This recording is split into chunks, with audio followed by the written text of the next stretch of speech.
Tonight, we journey to a time when iron became faith, and faith became armor, when young men knelt through darkness before altars where their swords lay waiting, when castles rose from hilltops like stone prayers against an uncertain sky.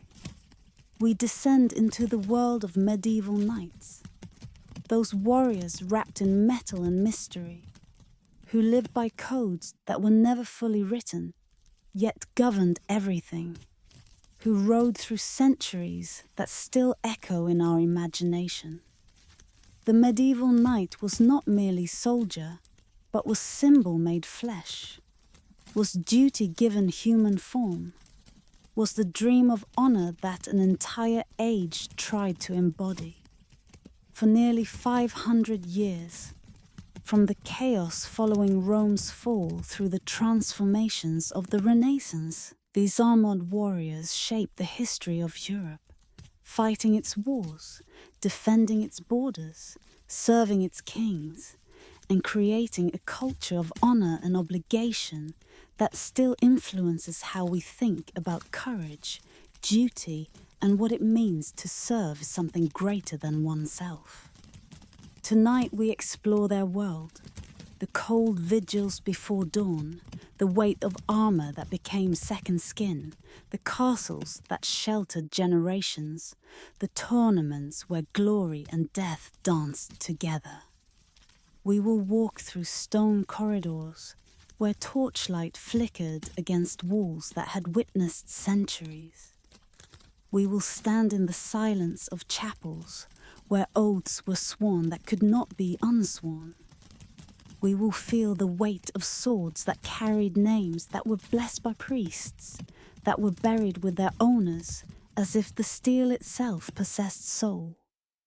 The knights we will meet were human, flawed, contradictory, capable of both heroism and cruelty, but they aspired to something beyond themselves, lived within frameworks of duty and honor that gave their lives meaning beyond mere survival.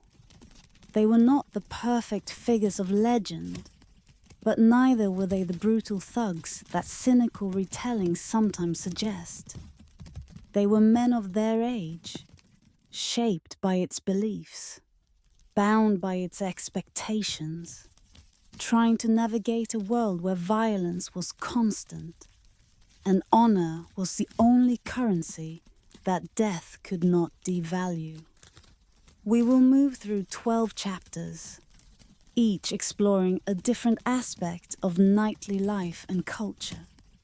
Some chapters will take us into the physical world of the knights, their castles, their armor, their weapons, their training.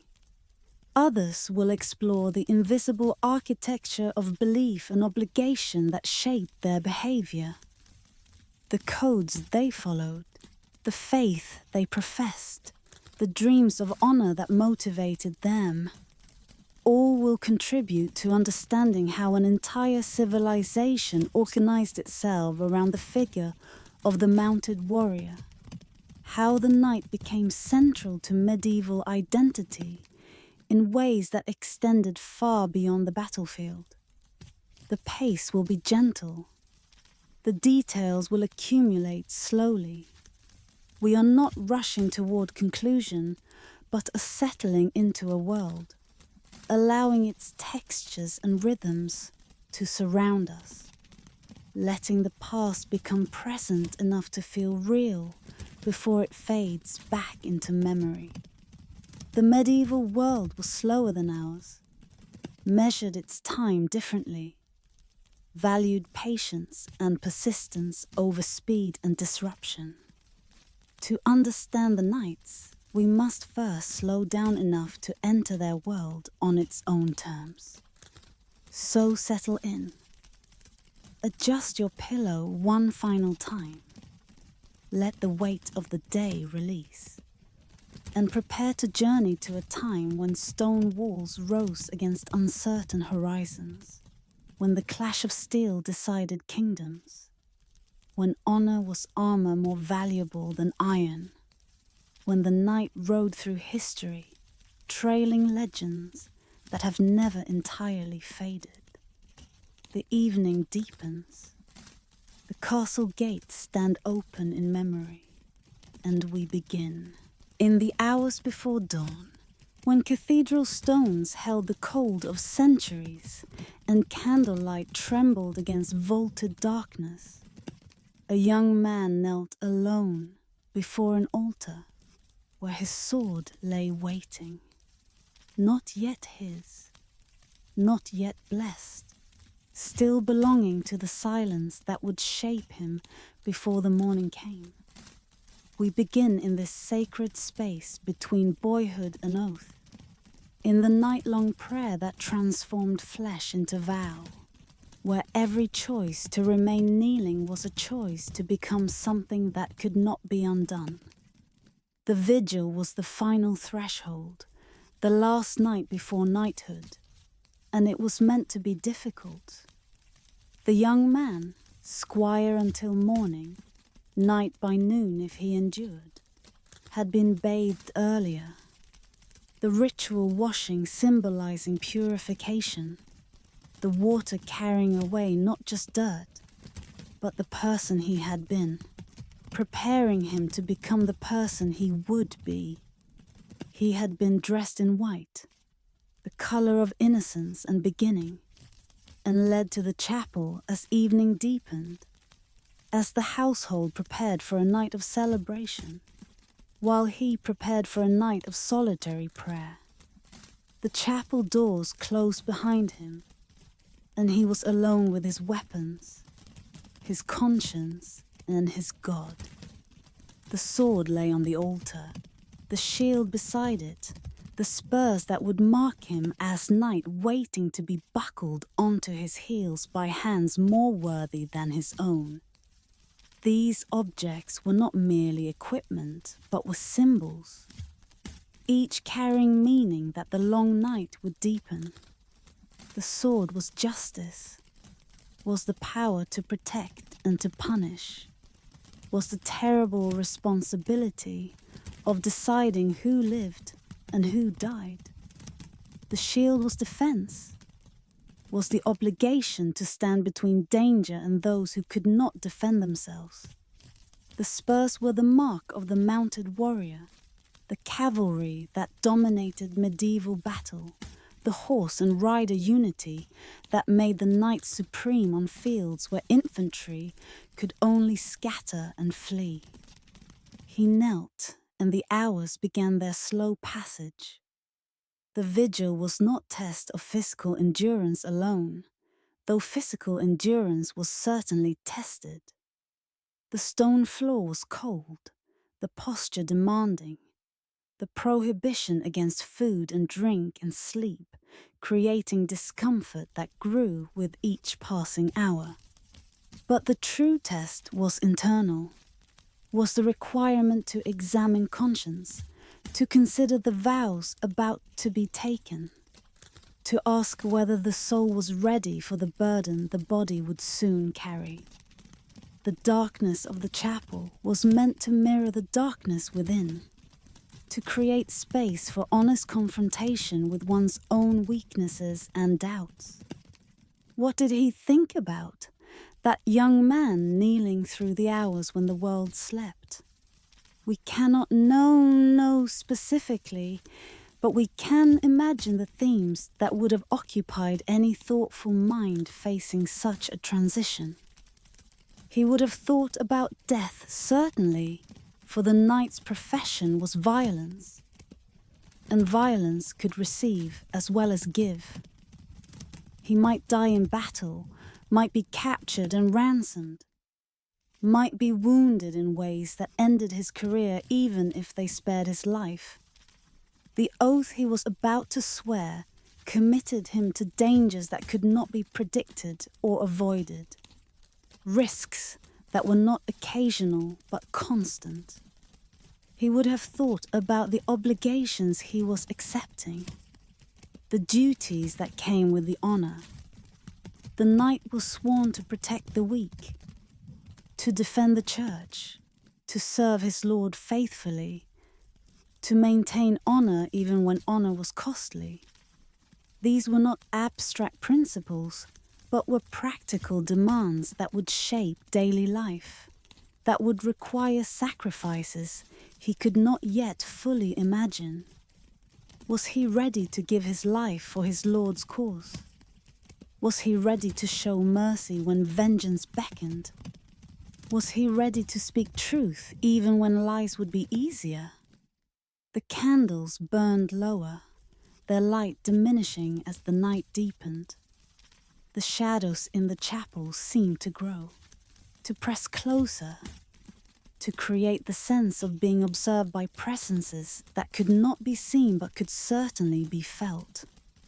The medieval mind did not doubt that the spiritual world was real, that angels and demons watched human affairs, that every choice carried weight in cosmic scales. The young man, kneeling before the altar, understood that his vigil was witnessed, that his prayers were heard, that the oath he would swear in the morning would bind him not just before men, but before God. The hours passed like slow water, each moment stretching, the normal sense of time's passage, suspended by darkness and solitude, and the strange state between waking and sleeping that prolonged prayer induced. He was not supposed to sleep, but drowsiness came nevertheless. Waves of exhaustion that threatened to pull him under, that required constant effort to resist.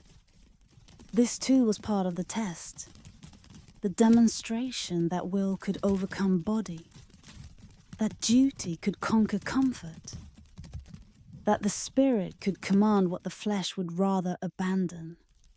Near dawn, the cold became most intense. The stone had absorbed no warmth throughout the night, and the body's reserves were depleted, and the chill seemed to penetrate to the bones. The young man shivered as he prayed, his white garments offering no protection, his knees aching against the unforgiving floor, his eyes struggling to stay open against exhaustion's insistence. But he remained, because remaining was the point, because the knight he would become was being forged in this discomfort, because the oath would mean nothing if it were easy. The first grey light touched the chapel windows, the stained glass that had been dark throughout the night beginning to glow as if awakening, colours emerging slowly from what had seemed mere shadow. The dawn came gradually, light increasing by imperceptible degrees, the darkness retreating without any clear moment of surrender. And with the light came sound, movement outside the chapel, voices beginning to stir, the household awakening to the day of ceremony that awaited. But the vigil was not yet over. He remained kneeling as the light grew stronger, as the stained glass revealed its full glory, as the altar where his weapons lay became visible in color rather than candlelight's gold. The priest would come soon, would celebrate Mass, would begin the ceremonies that would transform him. But until they came, he waited, completing what he had begun, honoring the darkness by not abandoning it until he was called. The chapel door opened. Voices entered with the light. The vigil was over, and the transformation about to be completed. We leave him there, at the threshold between one life and another, understanding that this night of solitude and prayer was not mere tradition, but was the foundation on which knighthood rested. The knight who had not examined his conscience, who had not confronted his weaknesses, who had not asked whether he was truly ready for the burden, Such a night was dangerous, was sword without wisdom, was power without reflection. The vigil ensured that every night, at least once, faced himself in darkness and chose to emerge into light with eyes open and soul examined. The chapter fades as the morning ceremonies begin. As the young man rises stiffly from the knees that have not bent for hours, as he prepares to receive the sword that has waited beside him through the night. What follows will be public, will be witnessed, will be recorded. But the vigil was private, was between the man and his God, was the secret foundation that the public ceremony merely confirmed. In the darkness before dawn, in the cold of ancient stone, in the silence that held only prayer, this was where nights were truly made. Rising from hilltops across the medieval landscape, the castles stood as mountains made by human hands. Fortresses where stone was stacked so thick that seasons seemed unable to penetrate. Where families lived generations within walls, designed first for survival and only later for comfort. We enter these ancient structures, not through the great gates where armies would clash, but through the small doors where daily life unfolded.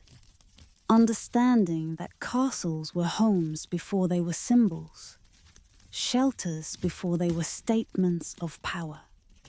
The castle began as necessity rather than aspiration.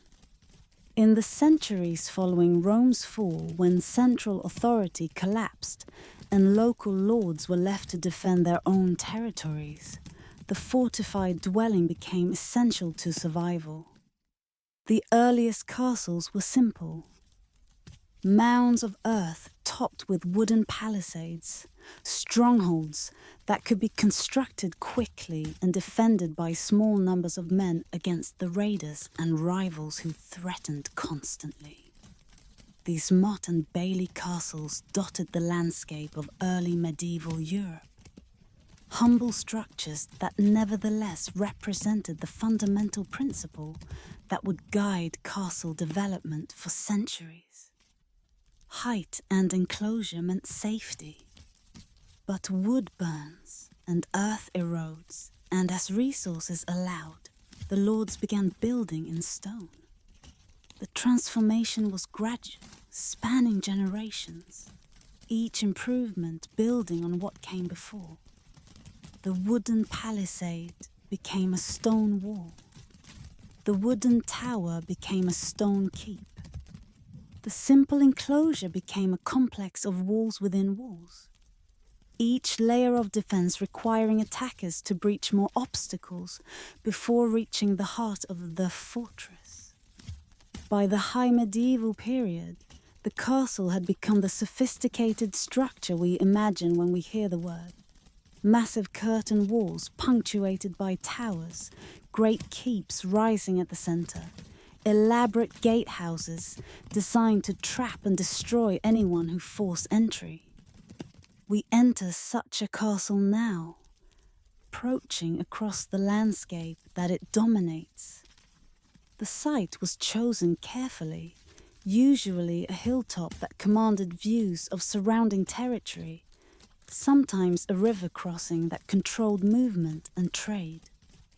The approach was designed to be difficult, the path winding upward through slopes that tired attackers while exposing them to arrows from the walls above.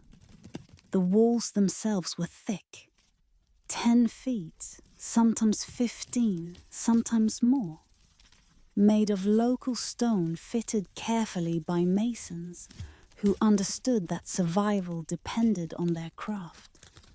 The gatehouse was the most vulnerable point, and therefore the most heavily defended. The great gates were made of oak reinforced with iron, capable of resisting battering rams for hours, while defenders rained death from above. Behind the gates, the passage turned, forcing attackers to navigate corners while remaining under fire. Murder holes opened in the ceiling, allowing defenders to pour boiling liquid or drop stones on anyone who penetrated this far. Arrow slits lined the walls, narrow openings that protected archers while allowing them to shoot into the confined space. Beyond the gatehouse lay the bailey, the courtyard that was the castle's functional centre. Here stood the buildings that supported daily life: kitchens and bakeries, stables and smithies, storerooms and workshops. The bailey was city in miniature, containing everything necessary for the castle community to survive. Arranged efficiently within walls that enclosed precious space. Servants moved through this space constantly, carrying water from the well, tending fires in the forges, preparing food for the household that could number in the hundreds. The great keep rose above all else, the castle's final refuge, the tower that would be held even if all other defences fell.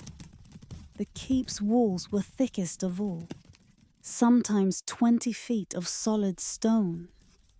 Its entrance often above ground level, accessible only by stairs that could be destroyed to trap attackers below. Within the keep were the Lord's private chambers, the treasury, the stores that would sustain the defenders through siege.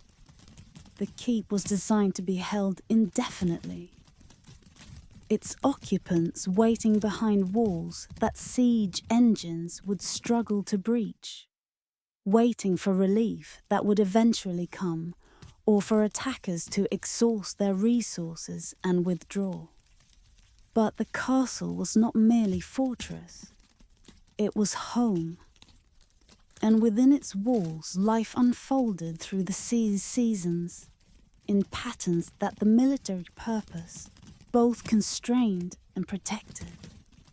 The great hall was the castle's heart, the room where the community gathered, where meals were taken, where justice was administered, where celebrations marked the turning of the year.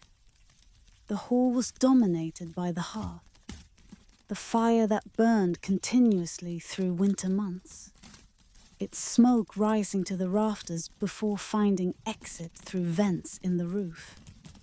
The Lord's table stood on a raised platform at one end, visible to all, the physical representation of hierarchy that shaped every aspect of medieval life. The Lord's private chambers offered what privacy the age allowed. Rooms behind the great hall where the family could retreat from the public life that duty demanded. These rooms might be decorated with tapestries that softened stone walls and reduced drafts, might contain furniture more comfortable than the benches of the hall, might offer warmth from fireplaces that served these rooms alone. But privacy was relative. Servants were always present. Family members shared spaces that modern people would find crowded, and the demands of lordship could intrude at any hour. The chapel stood within the castle walls, spiritual centre that was also practical necessity when siege might prevent attending church elsewhere. The castle's priest served both religious and administrative functions, conducting services but also keeping records, writing letters, educating noble children in the literacy that clergy preserved. The chapel's presence reminded all within the walls that power carried obligations, that lordship was not merely privilege, but was responsibility before God. We climbed the spiral stairs that wound through the towers, noting how they turned always clockwise. always giving advantage to defenders who could swing swords with their right hands while attackers were constrained by the central pillar. This detail revealed how completely military purpose shaped every aspect of castle design. Nothing was accidental, nothing merely decorative. Every choice reflecting centuries of accumulated knowledge about how to survive when survival was never guaranteed. The walls were thick beyond what structure required Egypt, the excess providing thermal mass that moderated temperature swings, keeping interiors cool in summer and retaining warmth in winter. The windows were small, limiting heat loss, their narrow openings positioned to admit light while preventing entry. The castle created climate within climate, world within world, space where life could continue regardless of conditions outside the walls.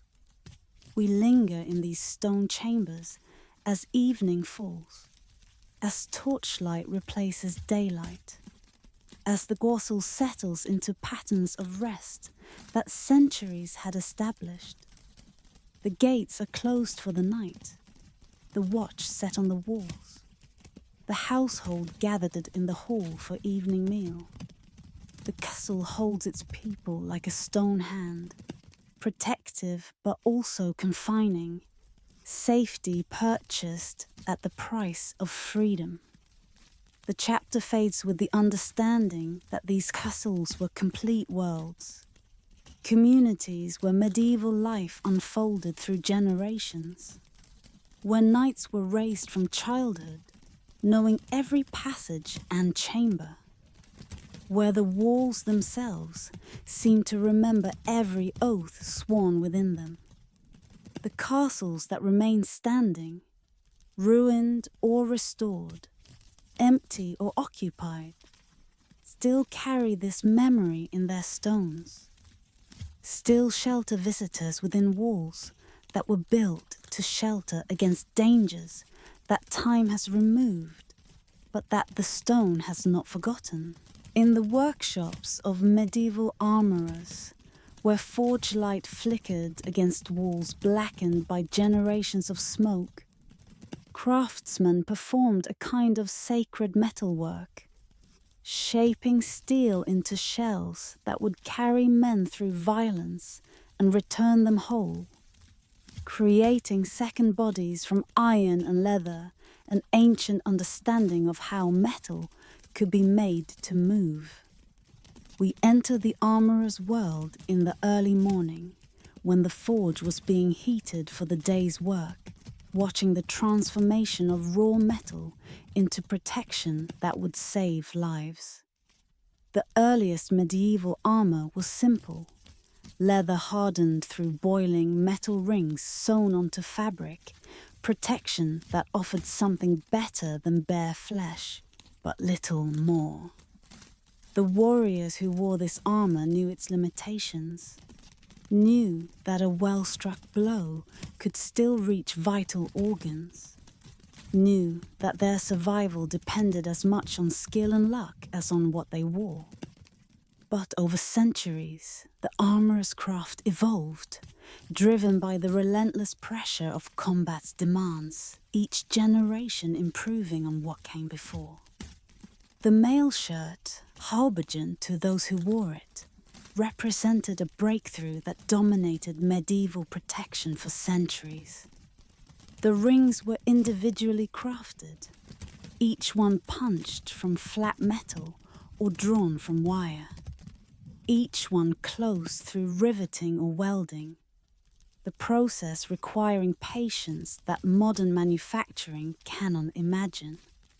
A single mail shirt might contain 20,000 rings or more, each one linked to its neighbours in patterns that distributed stress, that allowed flexibility while providing coverage, that turned slashing blows while remaining light enough to wear for extended periods. We watched the mail maker at work, his fingers moving with speed that hides the difficulty of his task. The rings are tiny, the holes through which rivets must pass tinier still, the work straining eyes and cramping hands. But the mail maker continues, ring by ring, row by row, building a garment that will take weeks to complete, that will sell for enough to sustain his family for months, that will travel to a warrior who will trust his life to this metal fabric. The mail was worn over padding, the gambeson or akiton, a quilted garment that absorbed impact, that prevented the mail itself from bruising flesh, that provided insulation against both cold and heat. Without this padding, a blow that failed to penetrate the mail could still break bones, could still cause internal damage that was fatal despite the mail's integrity. The layers worked together, each serving distinct purpose, the combination offering protection far greater than either element alone. But mail had limitations that became increasingly clear as weapons evolved to counter it. A thrust could force rings apart, penetrating to flesh beneath. A heavy blow could drive rings into the wound, making extraction difficult and infection likely. The armorers responded with plate, shaped pieces of steel that covered areas most vulnerable to such attacks, that added protection without abandoning the flexibility that mail provided. The development was gradual. First came small plates to protect knees and elbows, joints that both required movement and were particularly vulnerable to injury. Then came larger plates, greaves for the shins, vambraces for the forearms, cuisses for the thighs, each piece shaped to fit the body's contours, each piece articulated where movement was necessary. The great helm appeared, a cylinder of steel that enclosed the head completely, that offered protection far beyond what mail could provide, that created the iconic image of the medieval knight hidden behind faceless metal. By the 14th century, the evolution had produced the full plate armor that we imagine when we think of knights, a complete enclosure of overlapping steel plates, articulated to allow movement, distributed to balance weight, shaped to deflect blows rather than merely absorbing them. This was not merely blacksmithing, but was something approaching sculpture. Each suit shaped to fit one specific body. The curves and angles calculated to guide weapons away from vital points. The thickness varied to concentrate protection where danger was greatest. We watch the fitting. The knight standing patient in the armorer's workshop while adjustments are made. The breastplate must curve correctly to deflect lance strikes downward rather than into the chest. The pauldrons protecting the shoulders must overlap precisely to allow arm movement without creating gaps. The gauntlets must flex with the fingers, while remaining solid enough to protect the hands that would grip sword and shield. Every joint requires attention, every articulation tested through movements that combat might require. The weight was substantial. A full suit of plate armor weighed 40 to 60 pounds, comparable to what a modern soldier carries into combat. But it was distributed across the entire body, supported by the skeleton rather than concentrated on specific points. A well-fitted suit allowed remarkably free movement, the wearer able to run, climb, fight on foot if unhorsed, even turn somersaults in demonstrations that astonished observers who expected the armor to be immobilizing. The mobility was essential. An immobile knight was a dead knight, unable to defend himself, unable to respond to the chaos of battle. The steel was hardened through processes that the armorers understood empirically, if not scientifically. The metal was heated, shaped, quenched in water or oil to create hardness, then tempered through careful reheating to reduce brittleness without sacrificing strength. The result was steel that could resist tremendous impact, that would bend before breaking, that would turn aside weapons that would have penetrated lesser metal. The finest armor, produced by masters whose reputations drew commissions from across Europe, was nearly impervious to weapons of its era. Only the most powerful blows, only the most precisely aimed thrusts, could defeat protection that represented the pinnacle of medieval metallurgy. The polishing came last, the steel brought to mirror brightness through hours of grinding and buffing, the surface reflecting sunlight in ways that served both practical and psychological purpose. The reflection could blind opponents, the flash disorienting in the chaos of melee. The perfect finish demonstrated wealth and status, showed that the knight could afford not merely protection, but beauty. That he served a lord important enough to demand such magnificence. The gleaming knight on his armored horse became symbol of power that transcended individual combat, that proclaimed lordship visible across battlefield distance. We watched the completed armor lifted onto its stand, assembled piece by piece into the form it will wear in battle, the empty suit standing like ghost of the warrior who will fill it. The armor waits, patient, metal anticipating the flesh that will give it purpose, the skill that will guide its movements, the courage that will carry it toward violence from which it will offer protection but not guarantee survival. The chapter closes with the understanding that medieval armor was technology as sophisticated as any the age produced, engineering that allowed human bodies to survive what human bodies were not designed to survive.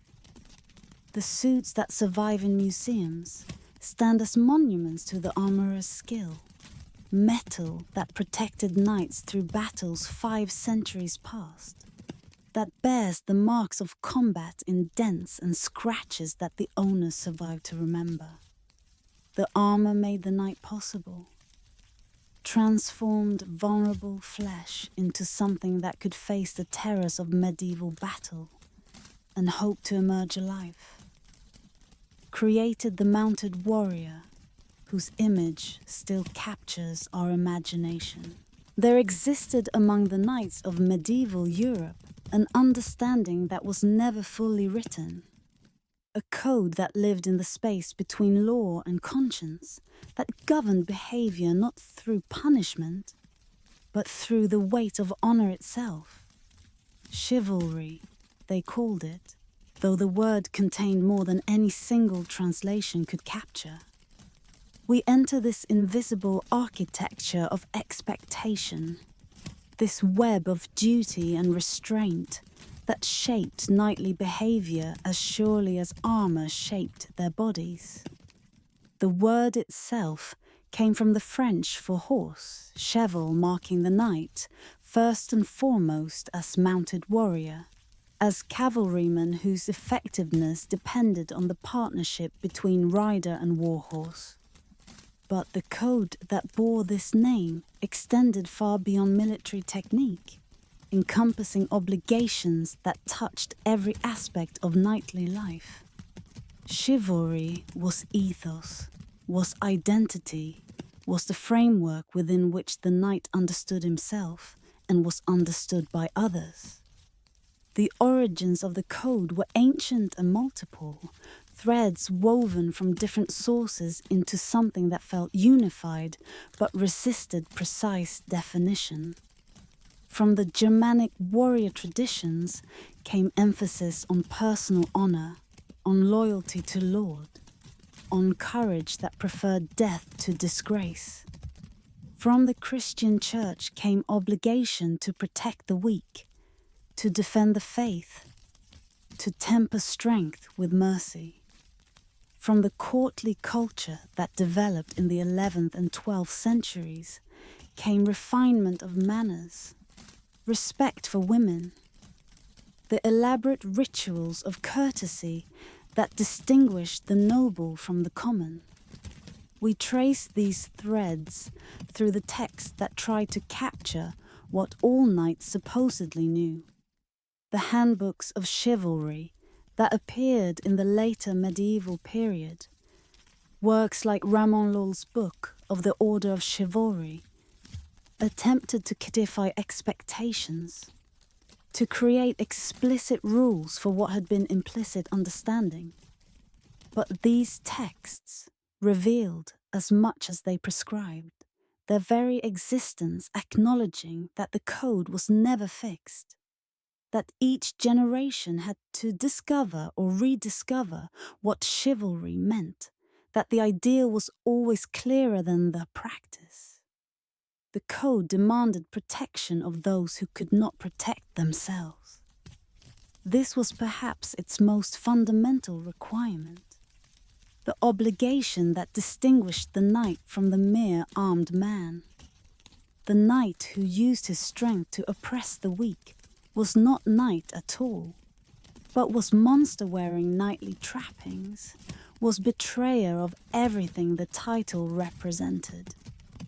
The church placed specific categories under chivalric protection: the clergy, women, the aged, the young, people whose vulnerability made them dependent on others' restraint, whose safety required that power be exercised with conscience. The code required strength to serve mercy rather than domination. This was the paradox at chivalry's heart.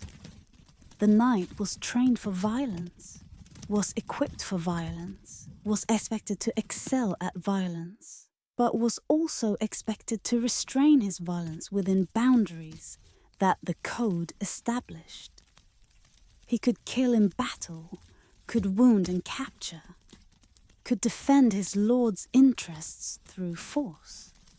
But he could not murder the defenseless, could not abuse the captured, could not use his advantages to satisfy mere cruelty. The sword was given so that it could be sheathed as well as drawn, so that the capacity for violence could create space for mercy. We linger with the troubadours, the poet-musicians who sang of knightly ideals in courts across medieval Europe, who created the legends that shaped behavior by showing what behavior could become. Their songs told of knights who embodied the code perfectly, who defended the innocent, who served their ladies with devotion that asked nothing in return, who faced death with courage that preferred honor to survival. These were not accurate descriptions of knightly behavior. Reality was always messier than legend, but they were aspirations, were models that knights measured themselves against, were the idealized selves that actual knights tried to approach, even knowing they would fall short. The code demanded courtesy even in combat, insisted that defeated enemies be treated with honor, required that victory carried obligations rather than merely privileges. A knight who captured another knight in battle was entitled to ransom, to payment for the prisoner's release, but was also obligated to treat the prisoner as guest rather than slave, to house him appropriately to his status, to release him on peril if ransom could not be immediately paid. This courtesy was self-interested as well as principled. The knight, who treated prisoners well, could expect similar treatment if captured himself. But it also reflected genuine belief that honor bound even enemies into relationship, that violence could not entirely sever. The code was enforced not through external punishment, but through internal and social pressure. A knight who violated chivalric expectations might face no legal consequence, no imprisonment or fine, but would face something potentially worse: the loss of reputation that made knighthood meaningful. He would be shamed, would be spoken of in terms that marked him as dishonorable, would be excluded from the society of those who maintained the code. Other knights would refuse to fight him, refuse to capture him, refuse to treat him as peer, because he had proven himself unworthy of treatment that the honorable deserved. We trace the code through its contradictions, through the tensions it created between ideals that could not always be reconciled. The knight owed loyalty to his lord, but also owed obligations to the church. When lord and church conflicted, which loyalty prevailed? The knight was to protect the weak, but was also to pursue his lord's interests. When those interests required actions that harmed the weak, what did honor demand? The knight was to be merciful, but was also to be victorious. When mercy seemed to invite defeat, which value took precedence? These contradictions were real, were felt by those who tried to live within the code. The handbooks offered guidance, but could not resolve tensions that were built into the code's structure. Each knight had to navigate these conflicts himself, had to make choices that might be criticized, regardless of which direction he chose. Had to accept that the code was not rulebook, but was set of competing principles that required judgment to balance.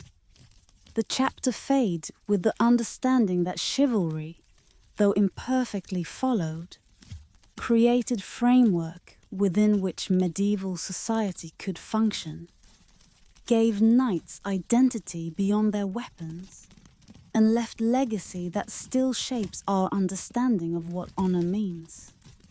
The code transformed potentially dangerous armed men into servants of social order that depended on their restraint, asked violence to serve values that transcended violence, created the possibility that strength could coexist with conscience.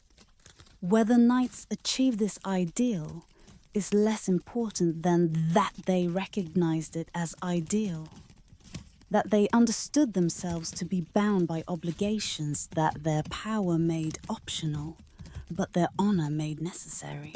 In the traditions of a medieval knighthood, the sword was never merely weapon.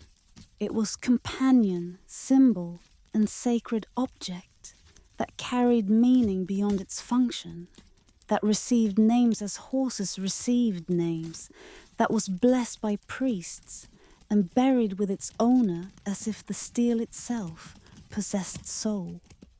We enter the mystery of the name blade, understanding why warriors who faced death regularly would speak to their swords, would trust them as they trusted their own arms, would believe that the steel knew them and would serve them faithfully. The sword was the knight's defining weapon, the mark of his status visible at his side, even when peace made armor unnecessary. Other warriors carried swords, men-at-arms, mercenaries, anyone who could afford the cost. But for the knight, the sword was more than tool, was more than weapon, was symbol of everything his position represented. The sword was authority, was justice, was the power of life and death that noble status conferred. To be knighted was to receive a sword, was to be armed by another knight in ceremony that passed not just steel, but responsibility from one generation to the next. The naming was ancient practice, older than Christianity's arrival in Europe, rooted in beliefs that objects of power accumulated identity through use. A sword that had protected its owner through many battles, that had taken many lives, that had been carried through experiences that would mark anyone who survived them. Such a sword had earned distinction, had proven itself worthy of recognition. The name acknowledged this accumulation, recognized the blade as something more than mere metal, gave it identity separate from the human who wielded it. The great swords of legend, Excalibur, Durandal, Joyeuse, were characters in stories as much as their wielders, their names spoken with reverence that acknowledged their role in shaping history. Charlemagne's Joyeuse was said to change color 30 times a day, to shine so brightly it blinded enemies, to contain within its hilt the lance that pierced Christ's side. Roland's Durandal could cut through marble, through steel, through anything that opposed it. And when Roland was dying at Roncevaux, he tried to destroy the sword to prevent it falling into enemy hands, only to find it indestructible. Arthur's Excalibur came from the Lady of the Lake, was returned to her at Arthur's death, was never merely weapon, but was proof of kingship, symbol of authority that the sword conferred on whoever held it rightfully. These legends exaggerated, of course. Real swords were steel, not magic. But the exaggeration revealed something true about how medieval people understood the relationship between warrior and weapon. The sword was not a tool that anyone could pick up and use equally well. The sword learned its owner, became accustomed to his grip, developed character through use that made it his sword in ways that transcended mere possession. A borrowed sword was not quite trusted, not quite known, not quite the extension of self that one's own sword became. We trace the sword from its forging, watching the smith work metal through processes that transformed raw iron into deadly steel. The forging was not merely mechanical, but was art that required judgment, experience, understanding that could not be fully communicated in words. The smith knew by color when the metal was ready for shaping, knew by sound when the hammer strikes were true, knew by feel when the blade was achieving the balance between hardness and flexibility that a good sword required. The best smiths were renowned across regions, their swords sought by knights who could afford the cost, their names attached to blades that would outlast generations. The sword received blessing when given to a new knight, the priest's words asking God to consecrate the weapon to righteous purpose, to guide the knight's hand in using it, to ensure that the blade served justice rather than mere violence. The blessing was not merely ceremony, but was genuine belief that the spiritual and physical were intertwined, that a sword blessed was different from a sword unblessed, that the priest's words changed something in the steel itself. We watched the years of use that followed, that wore patterns into the grip where the knight's hand naturally fell, that gave the blade the particular marks of one man's fighting style. The parries left traces, tiny marks where enemy blades had been deflected. The strikes left memories in the steel, the blade responding to its owner's habits in ways that another wielder would not find. The sword became personalized, became unique, became so much the knight's own possession that others would recognize it without being told whose blade it was.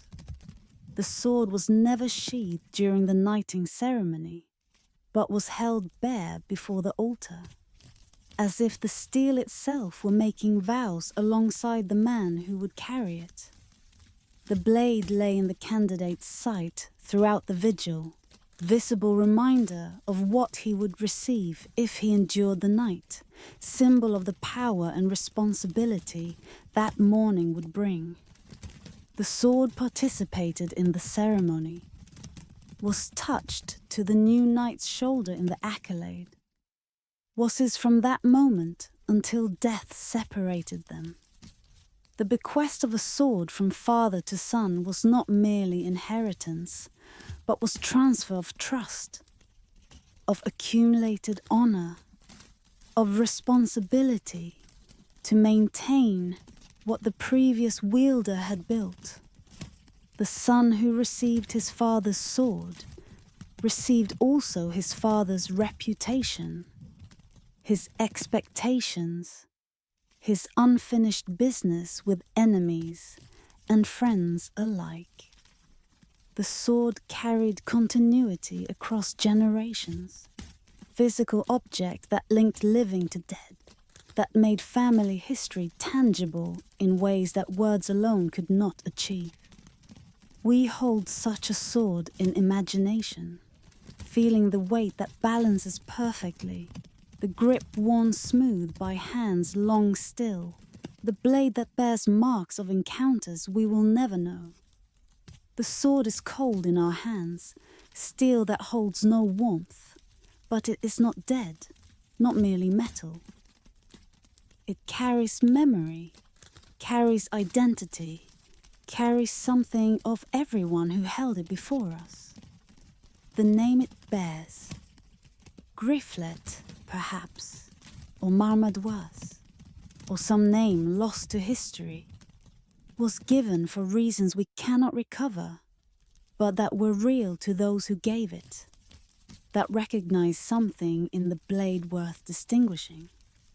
The chapter closes with the understanding that the medieval knight's relationship with his sword revealed something essential about the age. The belief that objects could carry meaning, that steel could hold memory, that the instruments of violence could also be instruments of honor. We have largely lost this understanding, treat our tools as interchangeable, discard them when they wear without thought for what they carried. But the named swords remind us that another relationship is possible, that the things we use can become part of who we are, that giving them names acknowledges connection that goes beyond mere utility. Before the armor, before the sword, before the vigil and the oath, there were the years of preparation, the slow transformation from noble child to squire to knight that occupied childhood and youth entirely, that taught through service what could not be taught through instruction alone. We enter this process of becoming, following the path that began when boys as young as 7 left their families to serve in other households, understanding that knighthood was not merely learned, but was absorbed through years of proximity to those who already embodied it. The departure was difficult.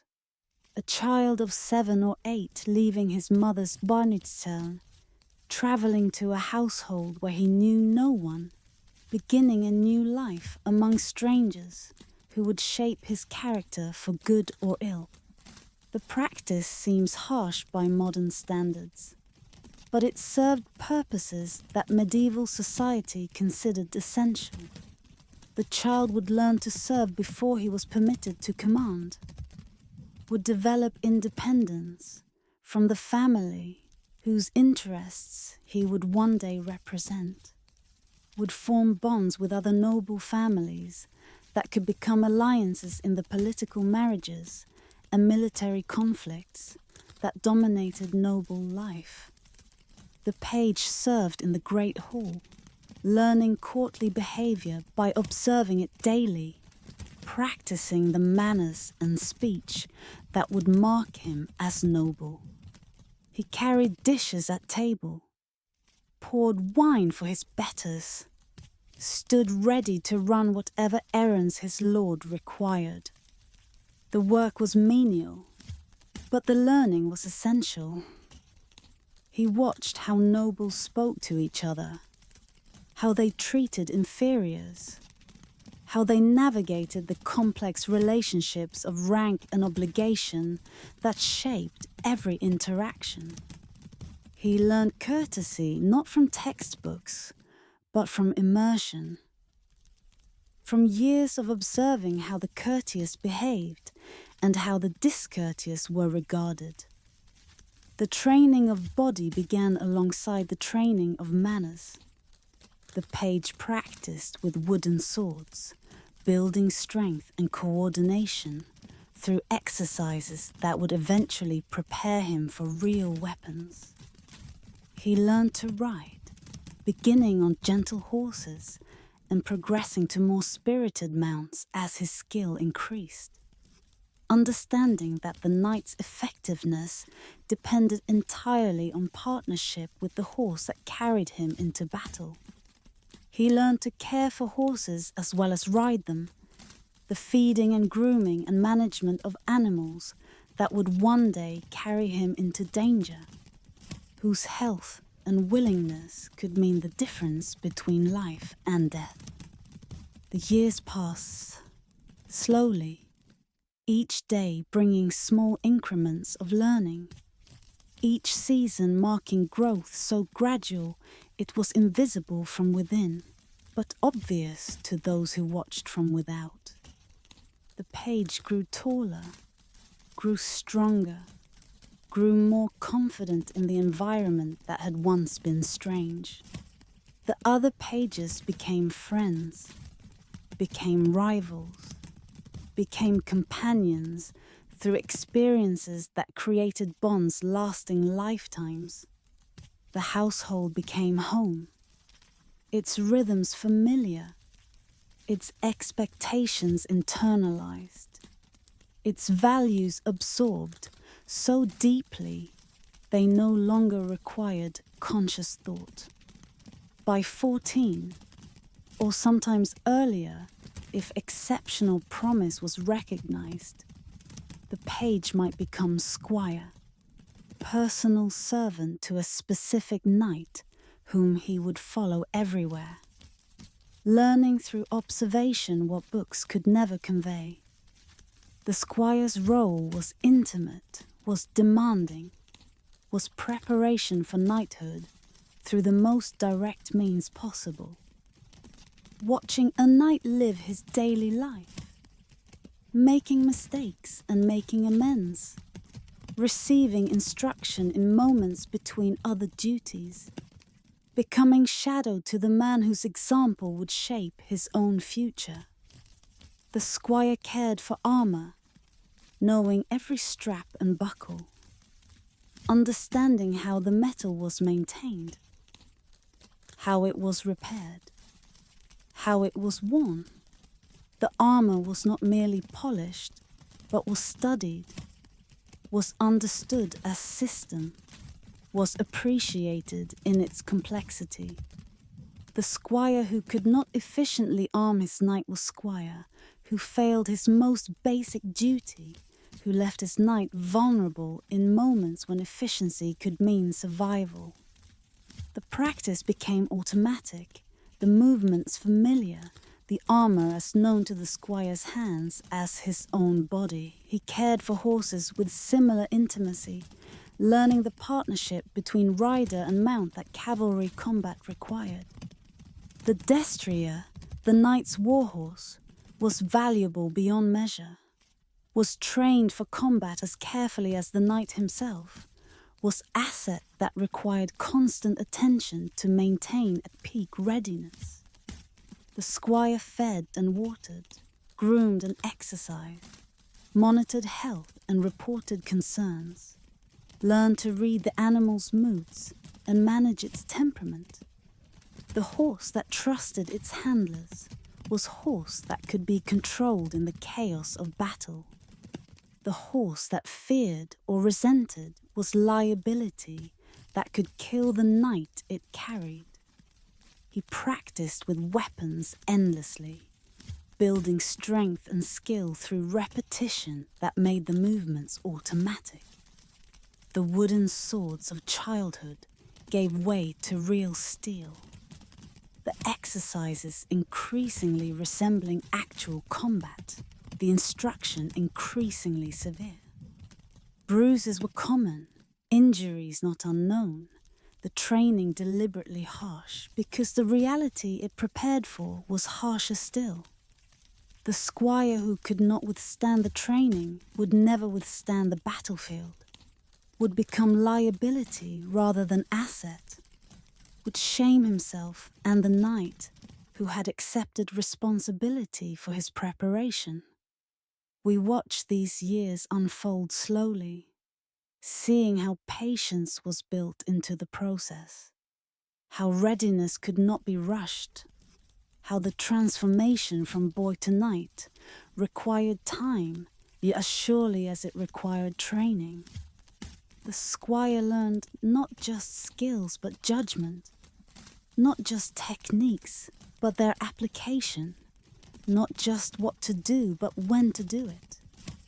The knight he served demonstrated these qualities daily in decisions large and small, in the management of household and the conduct of conflict, in the 1,000 choices that revealed character more clearly than any proclaimed principles. The squire might accompany his knight to war, might witness combat before being permitted to participate, might taste the fear and excitement of battle while still protected by his non-combatant status. This observation was education that nothing else could provide. Seeing how men behaved under pressure, how formations held or broke, how the chaos of combat was managed or surrendered to. The squire watched his knight, watched others, stored observations that would inform his own behavior when his time came to fight. The years accumulated, 7, perhaps 10, sometimes more, each year bringing the goal closer, each year testing commitment that some found unable to sustain. Not every page became squire, not every squire became knight. Some discovered that the life was not what they had imagined, that the demand exceeded what they could give, that their futures lay elsewhere. They departed without dishonor, recognized as unsuited rather than failed, directed toward other paths that medieval society provided. But for those who persisted, who endured the years and absorbed the training and demonstrated the character that knighthood required, the vigil eventually arrived. The ceremony was performed. The sword was received. The transformation was complete. The boy who had left his mother's care was now knight, was armed and armored and obligated, was prepared by years of service to offer service of his own. The chapter fades with the understanding that medieval knighthood valued preparation over haste, recognized that true capability required years of development, created knights who had earned their status through demonstrated growth rather than inherited title alone. The process was slow by modern standards, patient in ways our accelerated world has a difficulty appreciating. But the slowness served purpose, built foundation, ensured that those who achieved knighthood had been tested through time, had proven themselves capable of bearing the weight that the title carried. On fields marked with pennants and surrounded by pavilions, the tournaments unfolded like war made theatrical. Controlled violence, where knights tested themselves against each other, where skills were sharpened and reputations forged in combat that carried real danger despite its ceremonial trappings. We enter the tournament grounds as dawn breaks on competition day, watching the preparation that transformed ordinary fields into arenas of display and contest. The tournament had emerged in the 11th century, born from the need to maintain combat readiness during periods when actual warfare was less frequent. Knights who did not practice their skills lost them. Weapons unused became unfamiliar. Muscles untested weakened. The tournament provided solution. Regular gatherings where knights could fight each other under conditions approximating battle, could test their prowess against worthy opponents, could maintain the edge that survival required. The earliest tournaments were barely distinguishable from actual combat. The melee was the original form, groups of knights clashing across wide fields, the fighting continuing until one side was clearly defeated, the distinction between practice and war nearly invisible. Participants were injured, sometimes killed, the violence real despite the ceremonial framing. The ransoms demanded from captured knights were genuine financial transactions, so the wealth changing hands based on who had proven stronger. We walk among the pavilions where knights prepare, the tents arranged by heraldic device, each participant's colours marking his territory within the temporary city that has sprung up around the field. The great lords have brought entire households, servants and retainers, armourers and farriers, all the support that maintaining a knight in the field required. The atmosphere mixes celebration and tension, the festivity of the occasion tempered by awareness that the contests ahead will produce real winners and real losers, real injuries and perhaps real deaths. The melee has been restricted over the centuries we observe, its chaos channeled into more controlled forms that reduce risk while maintaining martial purpose. Boundaries limit the field, preventing fights from spreading into surrounding areas. Designated safety zones allow knights to withdraw and regroup. Weapons have been blunted, though not so much that they cannot injure. The dulling reducing lethality without eliminating danger. The rules that govern the fighting have grown more elaborate. The marshals who enforce them more powerful. The penalties for violation more severe. The joust emerged as the tournament evolved. Individual contests that tested the fundamental cavalry skill on which medieval warfare depended. 2 armoured riders, carrying lances of wood designed to shatter rather than penetrate, charged at each other across a field divided by barrier that prevented collision between horses. The goal was straightforward: strike your opponent squarely enough to unhorse him, or failing that, to break your lance against his armour while remaining seated yourself. The scoring was clear, the winner obvious, the individual excellence or failure visible to all observers. We watch as the first pair takes the field, the knights walking their horses to opposite ends of the lists. Turning to face each other across the distance, they will close at speed. The horses are armored as heavily as their riders. The animals trained to charge directly at opposing horses, despite every instinct urging them to avoid collision. The lances are lowered, the signal given, and both riders spur forward into accelerating charge. The impact is tremendous. Horses at full gallop, lances striking shields or breastplates, the force concentrated at the lance tip before the wood shatters. One rider rocks back in his saddle but remains mounted.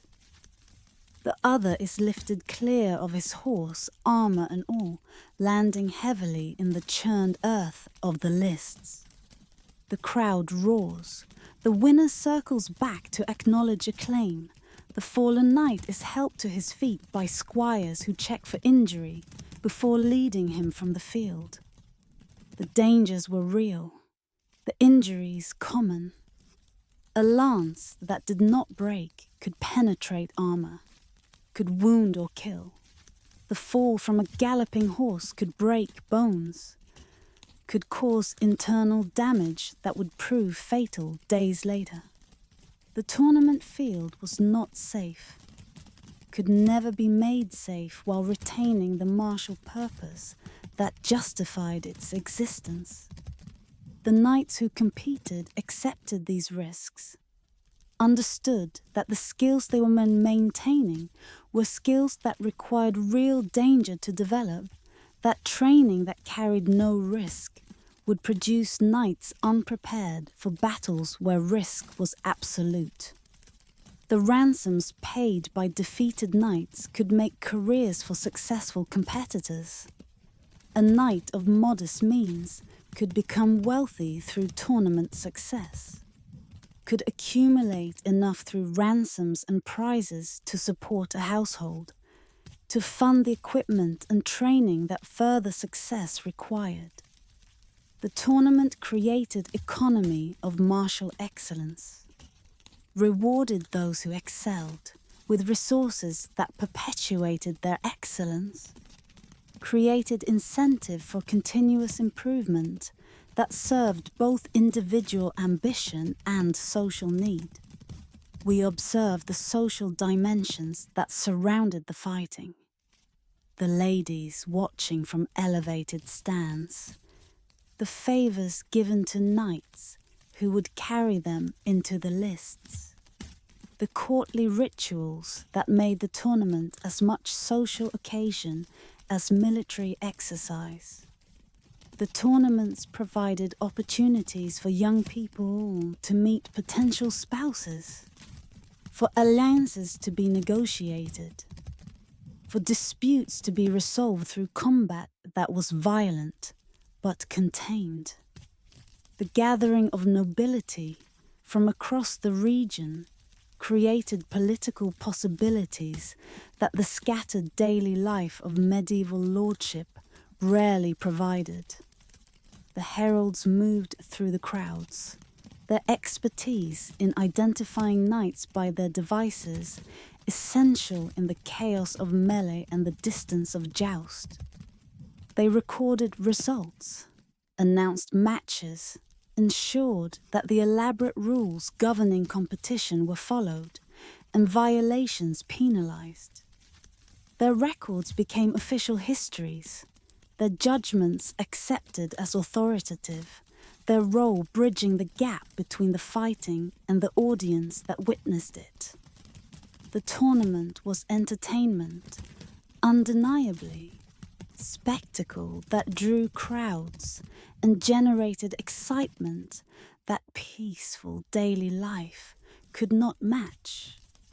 But it was also serious, was training for a warrior class that served essential functions, was maintenance of skills that kingdoms depended on.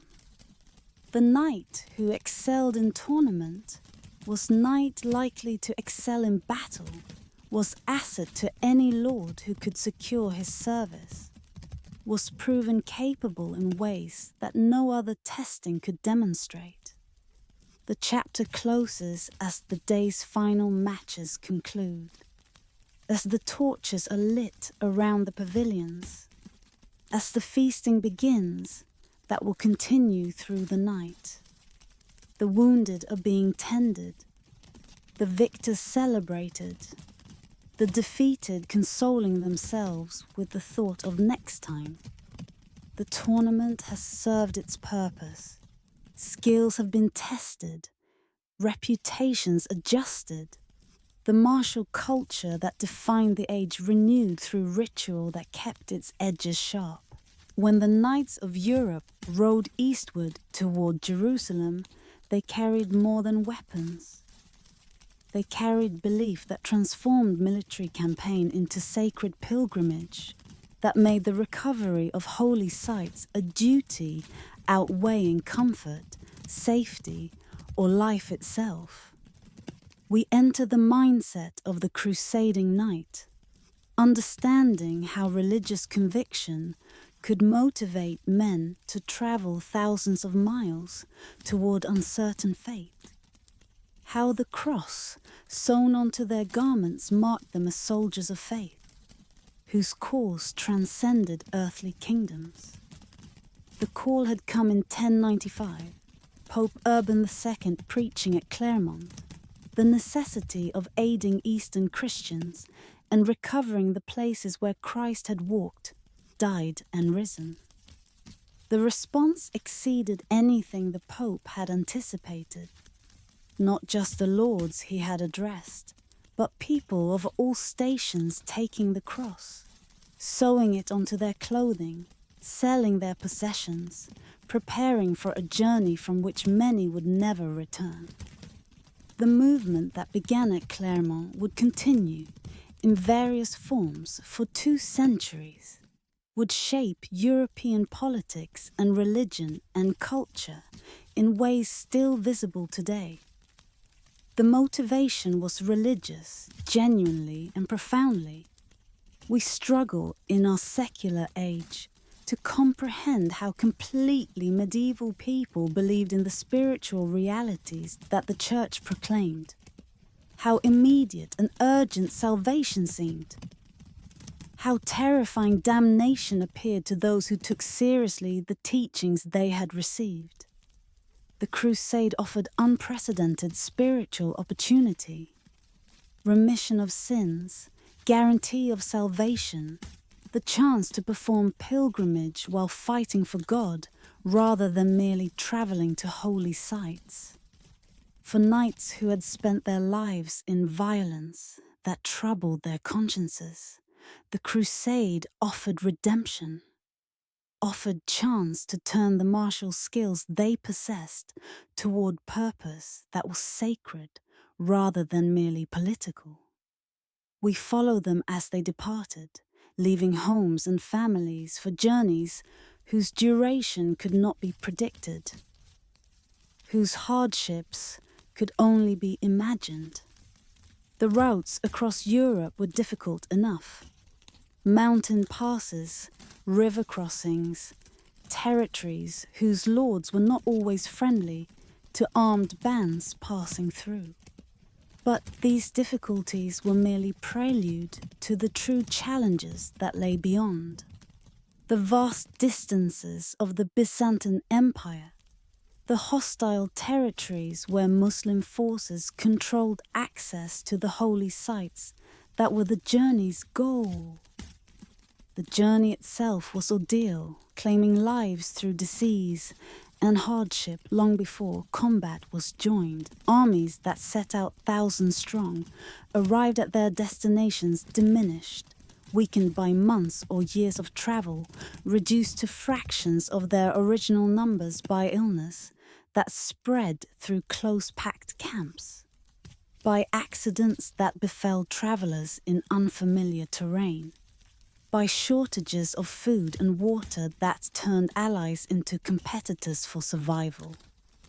Those who survived the journey arrived exhausted, their resources depleted, their numbers insufficient for the military campaigns that awaited them. They found landscapes utterly foreign to European experience, heat that made armor into torture chamber, terrain that favored defenders who knew its secrets, enemies whose tactics differed fundamentally from those the Crusaders had trained to counter. The initial success of the First Crusade, the capture of Jerusalem in 1099, owed much to the divisions among Muslim powers, to timing that caught defenders unprepared, to fortune that favored the invaders despite their exhaustion and reduced numbers. But the states established by that success proved difficult to maintain, requiring continuous reinforcement from Europe, vulnerable to counterattack once Muslim forces organized effective resistance. We linger with the military orders that emerged to defend what had been gained. The Templars, the Hospitallers, the Teutonic Knights. Organizations that combined monastic discipline with martial purpose, creating warriors who had taken vows, who lived in community, who served causes beyond personal advancement. These orders represented something new, synthesis of religious and military life that earlier Christianity had generally kept separate. Their members were monks who fought, warriors who prayed, men bound by vows of poverty, chastity, and obedience, who nevertheless rode to battle in armor as fine as any secular knight possessed. The Templars became bankers as well as soldiers, their network of commanderies across Europe, handling the financial transactions that crusading required, transferring wealth safely across distances where ordinary merchants could not travel. The Hospitallers maintained facilities for pilgrims, hospitals that cared for the sick and exhausted, charitable services that justified their military role. The orders accumulated wealth and power that eventually threatened the very kingdoms they were supposed to serve, their independence and resources making them formidable forces in European politics as well as crusading warfare. The later Crusades achieved less than the first, recaptured Jerusalem when it was lost only to lose it again, watched as the states established in the East contracted and eventually disappeared entirely. The military logic that had favored the Crusaders initially, Muslim disunity, European enthusiasm, the element of surprise, reversed over time. The defenders learned Crusader tactics, developed counters, exploited the invaders' dependence on reinforcement from distant Europe. The Fourth Crusade never reached the Holy Land at all, diverted instead to attack Constantinople. Christian attacking Christian in debacle that weakened both at the expense of neither's enemies.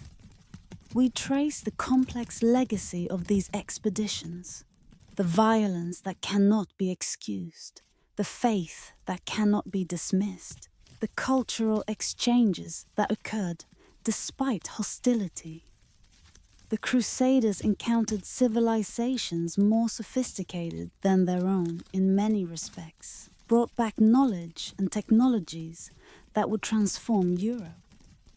They also brought back hatreds, memories of atrocity committed and suffered, divisions between Christianity and Islam that deepened rather than healed. The dream of recovering holy places mingled forever with the reality of holy war, sacred purpose inseparable from sacred violence. The chapter fades with the understanding that the Crusades represented medieval knighthood at its most complex and contradictory. The same code that demanded protection of the weak permitted slaughter of infidels. The same faith that inspired heroism justified atrocity.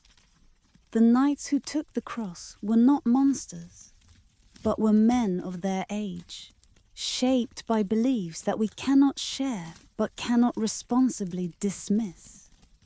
Participants in history whose judgment belongs to God, if to anyone.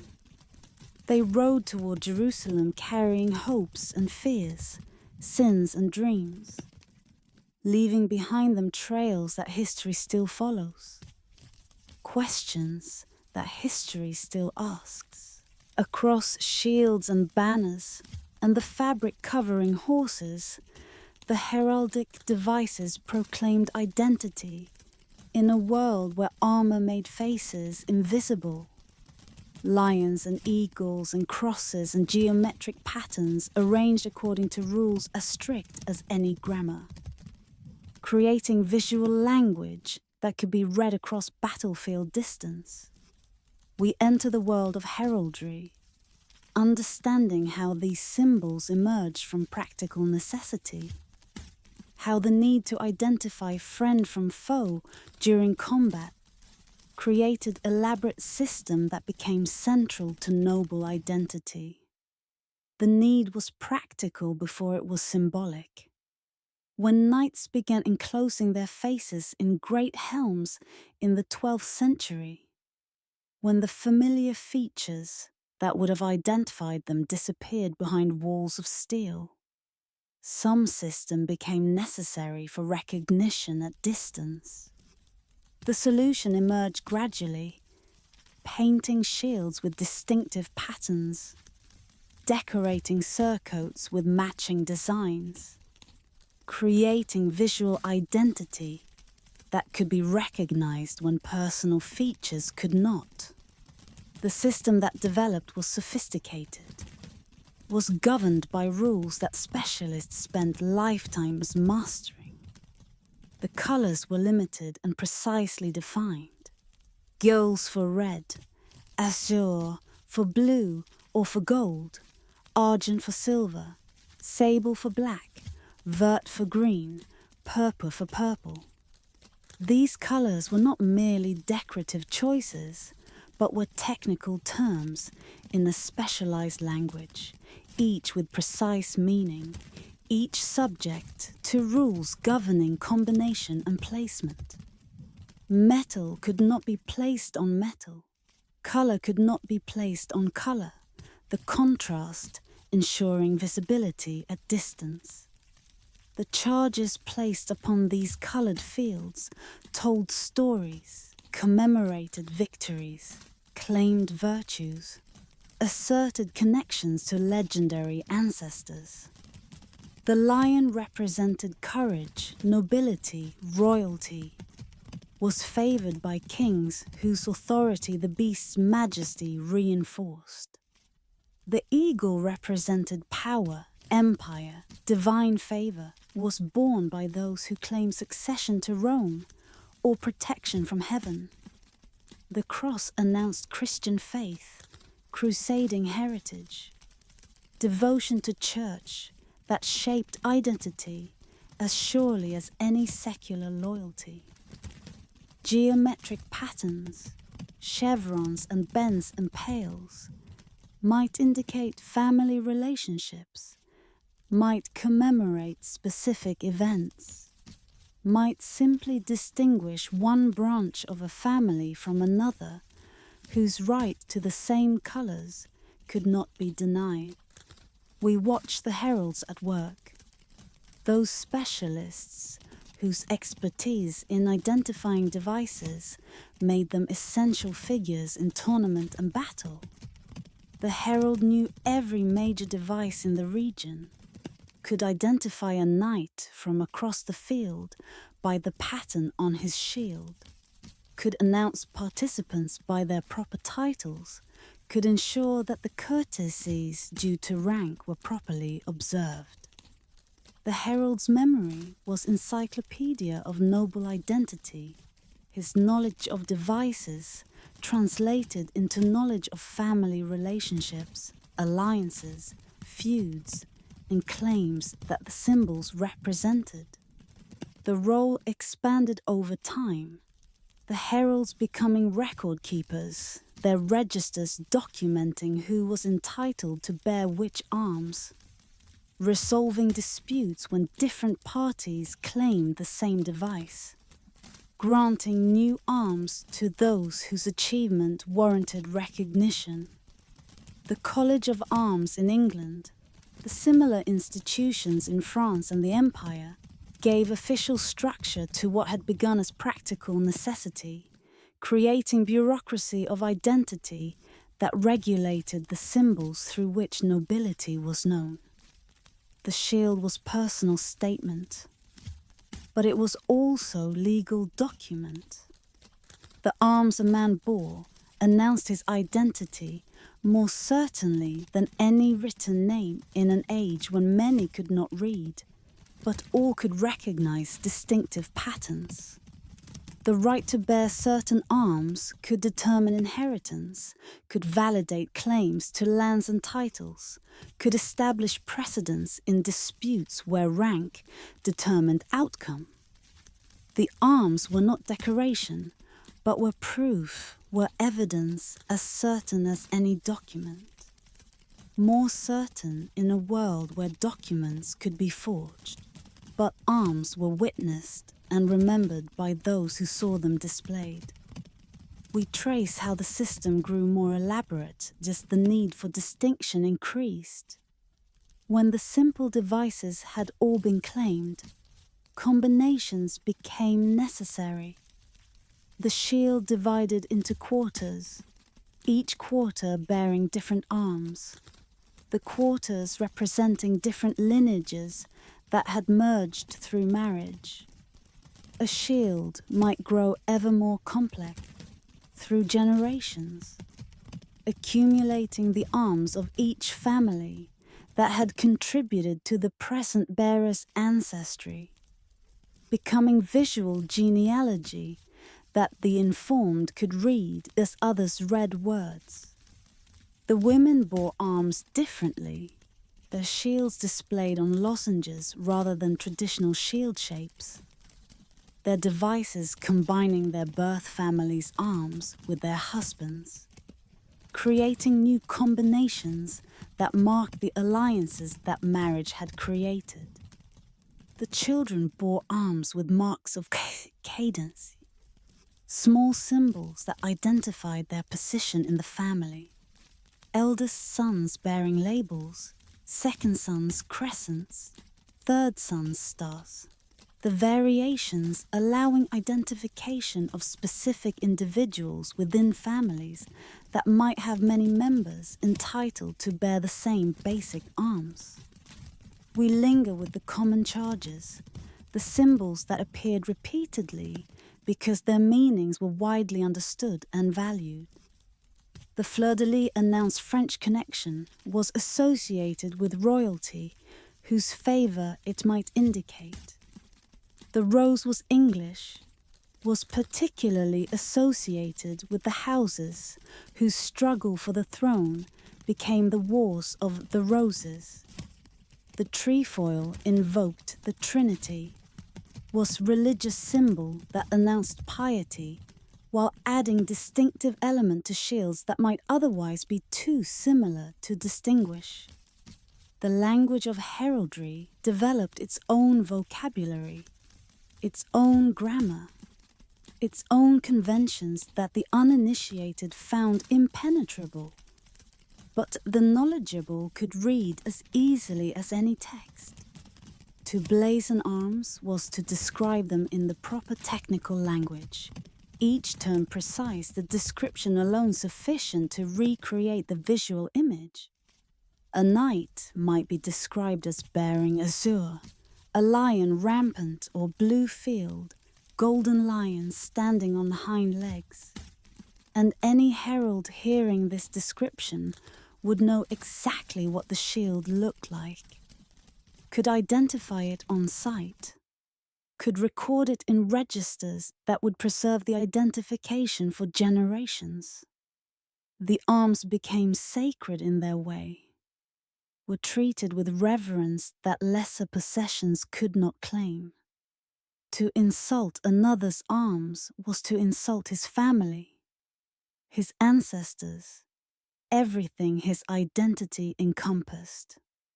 To bear arms one was not entitled to was fraud, was theft of identity that courts could punish. The arms connected the living to the dead, the present to the past, the individual to the lineage that gave him meaning. The chapter closes with the understanding that heraldry was not decoration, but was communication, was identity made visible, was the medieval answer to the fundamental question that armor raised: how to know who stood behind the steel when faces could not be seen. The system survives today, diminished in significance but not entirely abandoned. The arms that once meant everything, now mostly ceremonial. But the shields in museums, the banners in cathedrals, the devices carved on tombs, these remind us that once these symbols mattered absolutely. Were the faces that noble families showed to the world, were as individual as fingerprints and as permanent as the stone into which they were carved. Within the stone walls where knights and their households dwelt, life unfolded according to rhythms as regular as monastery bells. The daily pattern of duties and meals and watches that kept the castle functioning, that maintained readiness for threats that might never come, but could never be dismissed. We enter this rhythm, following the castle through a single day, from the darkness before dawn through the darkness after night fell. The watch changed in the coldest hours. The sentries who had stood through darkness surrendering their posts to those who would stand through morning.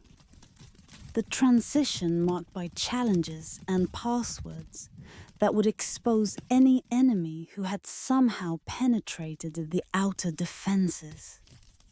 The walls were never unguarded, the gates never unwatched, the vigilance continuous, because the dangers were continuous, because the castle's safety depended absolutely on maintaining awareness that complacency would destroy.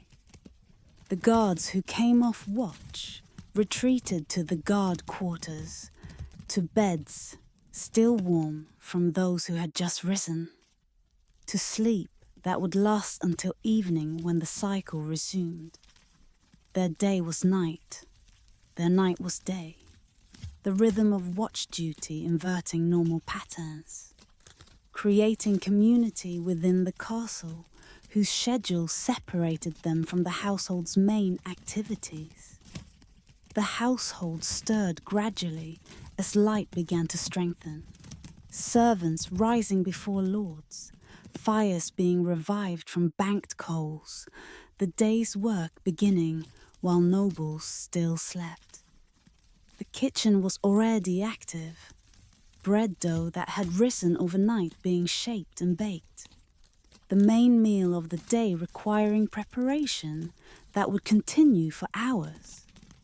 The smell of baking bread spread through the castle, waking appetites that the morning prayers would temporarily suspend. The lord and lady rose for morning mass, the castle's chapel receiving them while the household continued its preparations.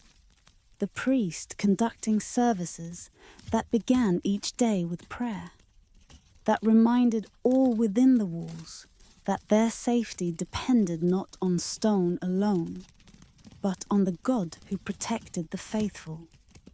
The Mass was brief on ordinary days, longer on Sundays and holy days, but was never omitted, was the foundation on which the day's activities were built. The knights emerged to morning practice as the sun cleared the walls, their training continuing regardless of whether war was imminent or peace seemed secure. The clash of practice weapons echoed across courtyards that had heard such sounds for generations. The strikes and parries maintaining skills that were never finished learning. Even veteran knights practiced daily, understanding that the edge that separated survival from death required constant honing. The squires attended the knights, observed and assisted, learned through participation what instruction alone could never convey. Between bouts, they cared for equipment, checked armor straps, oiled leather, sharpened edges, performed the maintenance that readiness required. The equipment was never neglected, was inspected regularly, was kept at the state of readiness that instant deployment might require. The morning meal was informal, bread and ale consumed while standing or sitting briefly, the household not yet gathering for the ceremonial dining that would mark the main meal. People ate as their duties permitted, some having already worked for hours, others just beginning the tasks that the day required. The great hall was nearly empty during morning hours, its importance reserved for the gatherings that would fill it later. The business of the manor occupied the morning. Disputes to arbitrate, accounts to review, correspondence to dictate to scribes who preserved Lord's words in permanent form. The Lord sat in judgment when judgment was required, heard complaints from tenants and villagers, rendered decisions that his position made binding. The lady supervised household operations, managed servants whose work she directed, ensured that the castle functioned as smoothly as her efforts could achieve. We trace how the great hall transformed through the day, its purpose shifting as hours passed. The morning's relative emptiness gave way to gathering at midday, when the main meal brought the household together in display of community that was simultaneously practical and symbolic. The trestle tables were assembled, the cloths laid, the benches arranged in patterns that reflected the hierarchy everyone understood. The Lord's table stood on a raised platform at one end, visible to all, the physical representation of authority that shaped every aspect of castle life. The Lord and Lady sat with their highest-ranking guests and household officers, their food superior in quality to what the lower tables received. Their service provided by those whose proximity to power was itself a privilege. The knights sat at their own table, their status marking them as above servants but below the Lord's intimate circle. The meal was elaborate by ordinary standards, multiple courses served in sequence, the castle's resources displayed through the variety and quantity of food presented. The meat was carved ceremonially, the portions distributed according to status, the servings themselves communicating hierarchy as clearly as the seating did. The bread was fresh, the ale plentiful, the vegetables prepared in ways that made the most of what the season provided. Entertainment accompanied the meal on festive occasions. Musicians playing, storytellers recounting tales that everyone knew but everyone wanted to hear again. Sometimes acrobats or jugglers whose skills amazed observers who saw such performances rarely. The meal was social as well as nutritional, was occasion for the household to cohere as community, was time set aside from work for pleasure that was as necessary as labor. The afternoon brought return to duties, the meal's relaxation ending as responsibilities resumed. The household scattered to their various occupations. the steward managing accounts, the marshal overseeing stables, the chaplain teaching children their letters, the servants continuing the endless work of maintaining the castle. The lord might ride out to inspect lands, to hunt if game was available and time permitted, to visit the villages that owed him service and to which he owed protection. Evening brought the household together again. The second meal less elaborate than the first, but still ceremonial. The gathering maintaining the community that the day's scattered work had temporarily dissolved. The entertainment that might accompany this meal was often conversation, the recounting of the day's events, the sharing of news that visitors had brought, the speculation about affairs beyond the castle walls that would eventually affect those within. The chapter fades as night settles over the castle, as the gates are secured, as the watch is set, as the household prepares for rest that will be interrupted by the cycle beginning again. The castle holds its people through darkness as through day, protects them while they sleep, maintains its vigilance while they dream. The stones that sheltered them were not merely walls, but were the fabric of their lives, were the world within which everything else happened, were home as completely as any place could be home in an age when home meant safety, and safety meant stone. In the centuries when gunpowder changed what warfare meant, when walls that had stood against all assault crumbled before cannons, when the cavalry charge that had dominated battlefields for generations became suicide against massed firearms, the age of the night began its long twilight. Not sudden ending, but gradual transformation. The old ways persisting in ceremony long after they had ceased to matter in combat. We enter this fading, understanding how the knights themselves struggled to comprehend changes that rendered their skills irrelevant.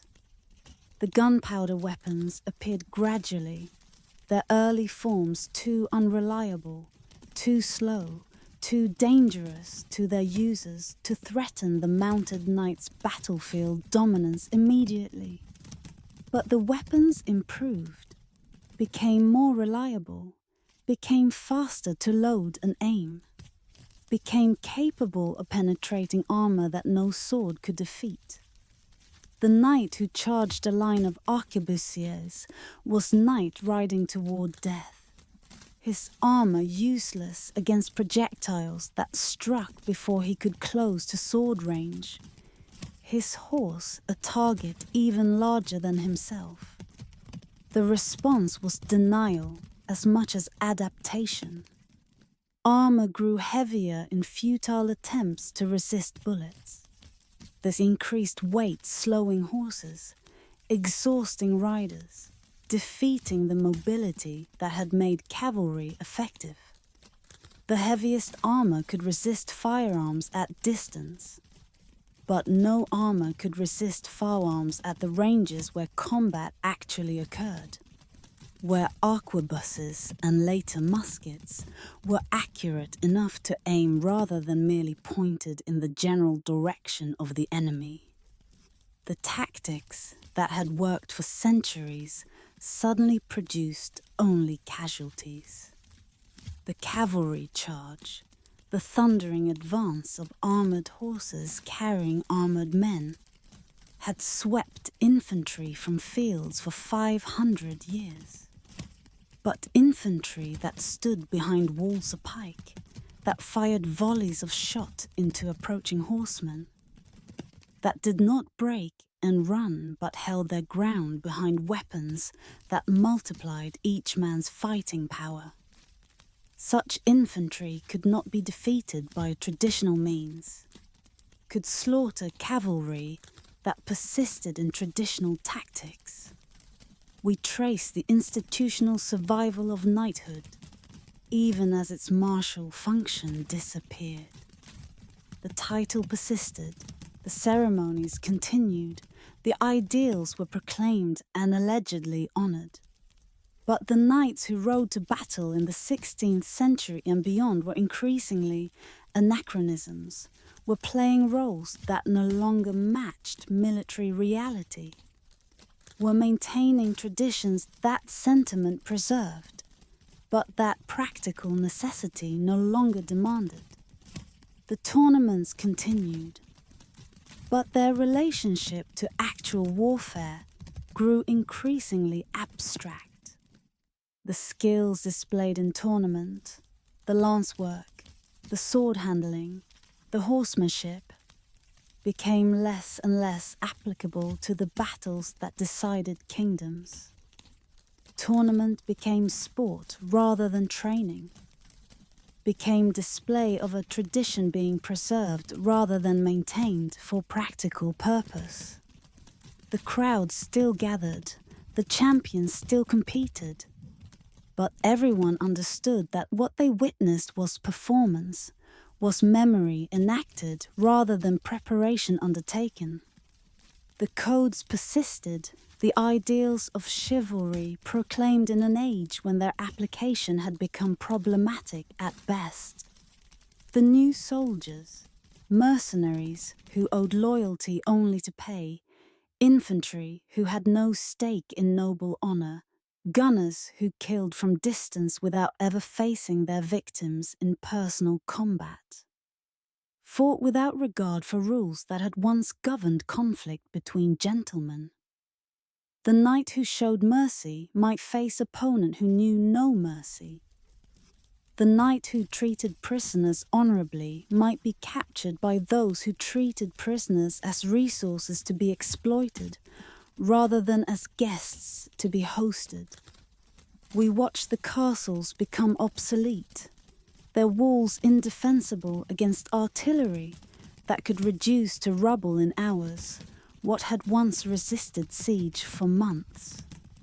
The thick walls that had protected generations became liabilities, targets that gunners could not miss, mass that absorbed cannonballs but eventually crumbled before the sustained bombardment that gunpowder permitted. New fortifications arose, lower, star-shaped, designed to deflect, rather than simply absorb artillery fire. But these were not castles in the traditional sense, were military installations, rather than homes, were garrisoned by troops rather than inhabited by families. The manor houses that replaced castles made no pretense of fortification, their walls thin, their windows large, their designs announcing that protection now came from other sources, from royal armies that maintained order, from laws that punished those who threatened the peace, from the gradual emergence of states strong enough to monopolize violence within their territories.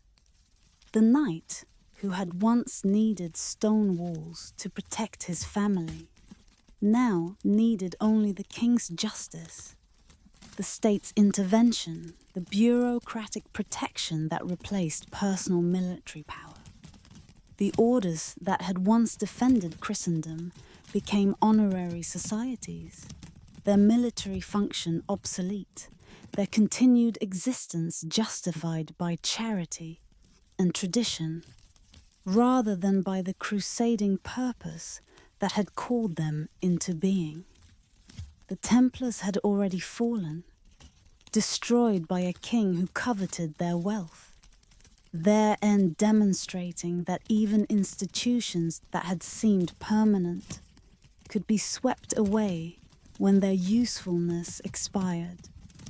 The Hospitallers adapted, became administrators of the Mediterranean islands, retained nominal military function, while their actual purpose transformed into something barely recognizable as the mission that had created them. The title knight transformed from description of military function to marker of social status.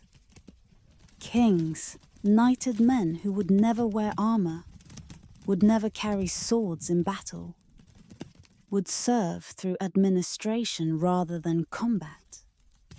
The knighthood became honor rather than function, recognition of achievement rather than obligation to martial service, reward that government could bestow at relatively low cost. The chapter closes with the understanding that the medieval knight did not disappear but transformed, that the values of the chivalric code persisted in new forms, that the memory of armored warriors riding under bright banners continued to shape imagination long after the last knight had hung up his sword. The transformation was loss, something genuine, something valuable, something that cannot be recovered, but was also continuity, adaptation, the survival in altered form of ideals that had shaped an entire civilization. In the castles that remain standing, in the armor preserved in museums, in the manuscripts where illuminated knights ride forever across golden backgrounds, the medieval world persists, not as living practice, but as memory that still speaks to something within us, that still offers images of honor and duty and courage that we have not entirely outgrown.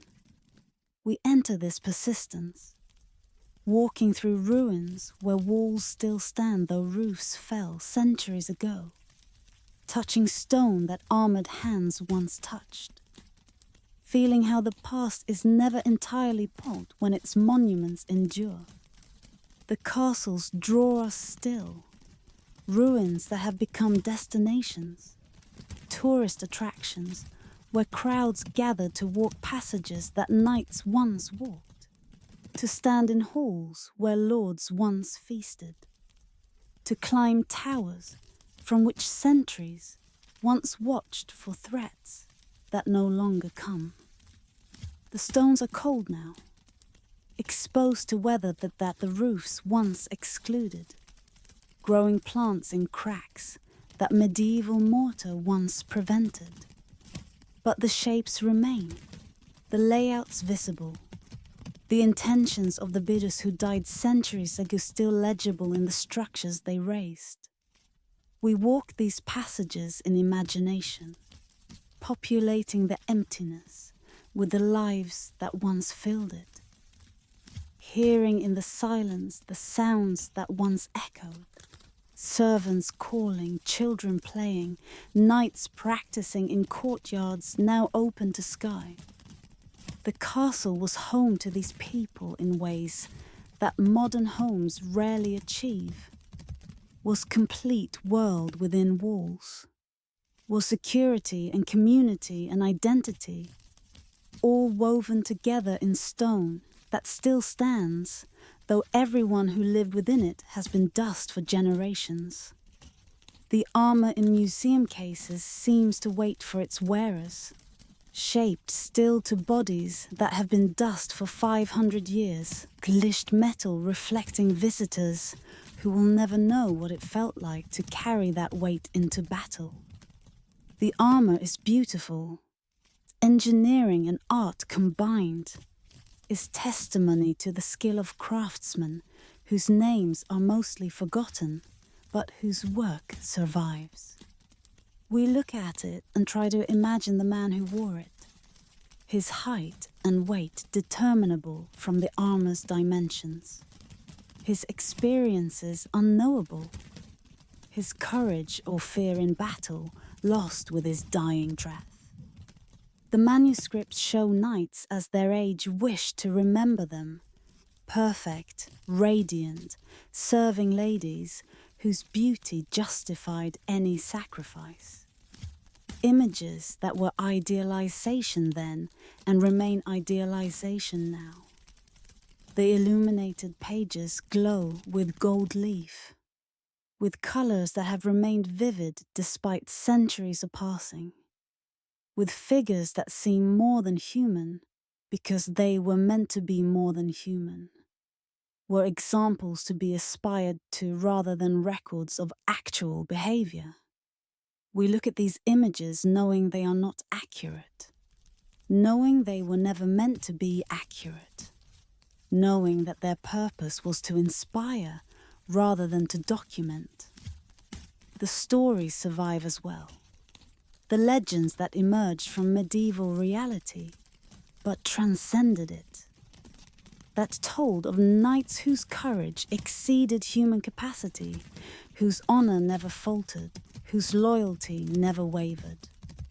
Arthur and his round table, Lancelot and Guinevere, Roland at Roncesvalles, the Cid Campeador, these figures became larger than any historical original could have been, became symbols that carried meanings that exceeded any individual's life.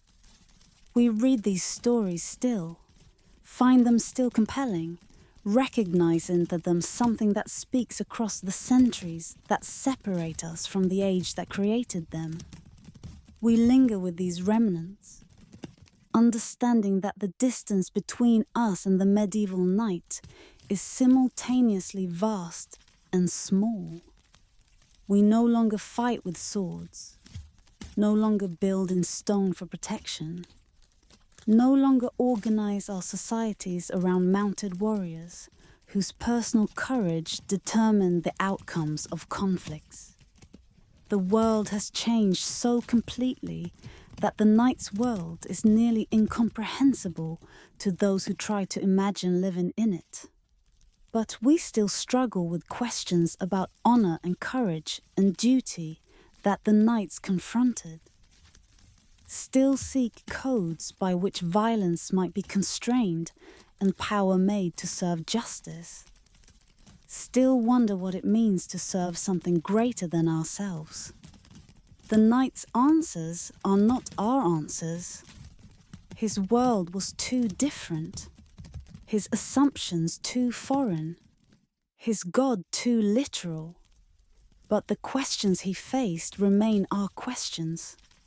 The struggles he knew remain recognizable as struggles we too know.